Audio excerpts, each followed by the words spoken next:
Good morning, good afternoon, good evening. Welcome everybody to CATCAST. My name is Ethan Garcia, and I'm currently with the one and only Izzie Blackstarr. Yeah. What's up, bro? How you doing today? How you feeling, bro? It feels good to be here. Not gonna lie, it feels weird being on the other end of the interviewing. Yeah, because I know for the first one you interviewed me, now it's the roles reversed. Yep. Right? Oh, how the turntables. Yes, sir. All right, well, let's get right into it then. So tell me a little bit. Summarize your capstone. Tell me about it. What's up? This is pretty much my life story that I've been trying to get on record for like the past, I would say, 6 years now. Actually, it's been a long road to get here. I've been through like multiple versions of the album, but I think I finally settled on this more ethereal hip hop, this more like ethereal, trippy, psychedelic hip hop sort of sound for it. Yes, sir. Okay, I like that. What about your creative process? You know, how's that been going? Like, tell us a little bit about that. Like I said before, I've been through like three or four different versions of this album since like before I even came to this school. So it's been I've been producing every track myself from my home studio, and then I've been like bringing it here to record, just get like the best sound possible I could. Put the mixes and masters on everything here. And yeah, I've just been trying to come from a place of like honest emotion, make it as honest and true as possible, even no matter how vulnerable it gets. Yeah, definitely. I feel you. No, and I felt that, different versions, right? Because one time you'll have a version that you like that you do at home, and then you bring it here and you're like, wait, nah, hold up. Maybe I do want to change something, and then you got to do like, keep changing it over and over. So I've experienced that with my project too. It's been a very interesting experience. Precisely. So how did you come up with the idea for your capstone? Like, like you said, I know you mentioned that you've been, thinking about this for a while, but, when what made you solidify it?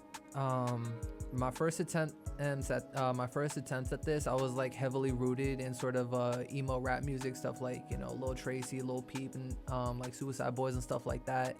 And I've just I came out with like a whole like 20 songs from there, and then I got to the point where I was ready to record, and I realized like, like all this makes me feel like terrible, and I don't feel like I'm being like my true self on this. So I just kind of sat with it for a while, and then I got really into UV lights and like black light photography for a while, and that just kind of I slept on it slept on the idea, and that just sort of like became like my obsession, and I just decided that was gonna be my motif for like everything going forward.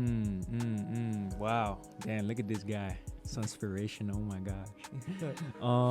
But yeah, cool. What about I know you mentioned a little bit about your genres, right? What are some inspirations that you have?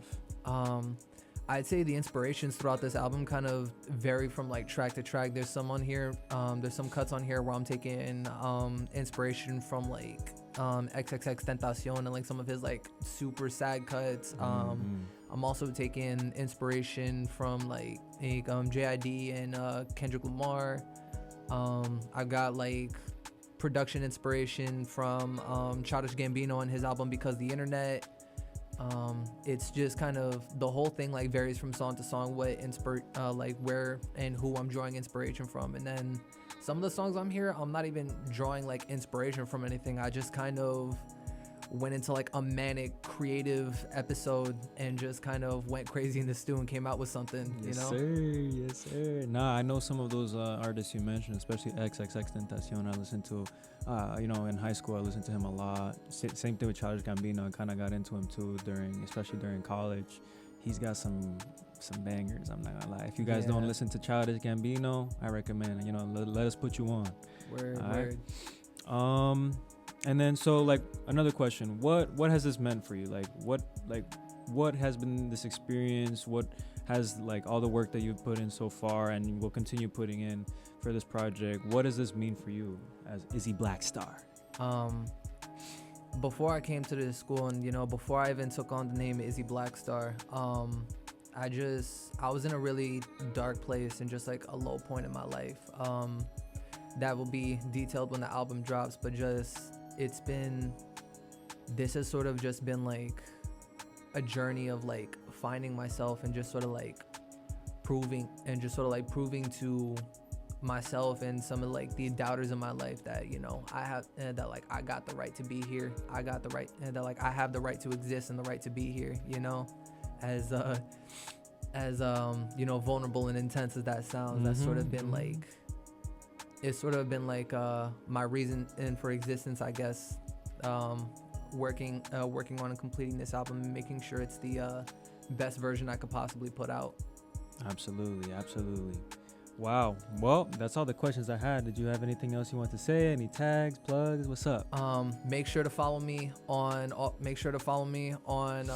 Instagram, TikTok, all those places at Izzie Blackstarr, spelled IZZIE, Blackstarr with 2 R's. I got a single out on SoundCloud right now with more to come soon, as well as when I start my album rollout. Be on the lookout for all of that. Yes, sir. Oh my God, I'm excited, bro. I'm personally excited to listen to the project, and I'm sure everybody else in our course, and I can't wait for everybody to hear what you got, bro. Thank you guys so much for watching the CATCAST today. Stay tuned for the next interviews.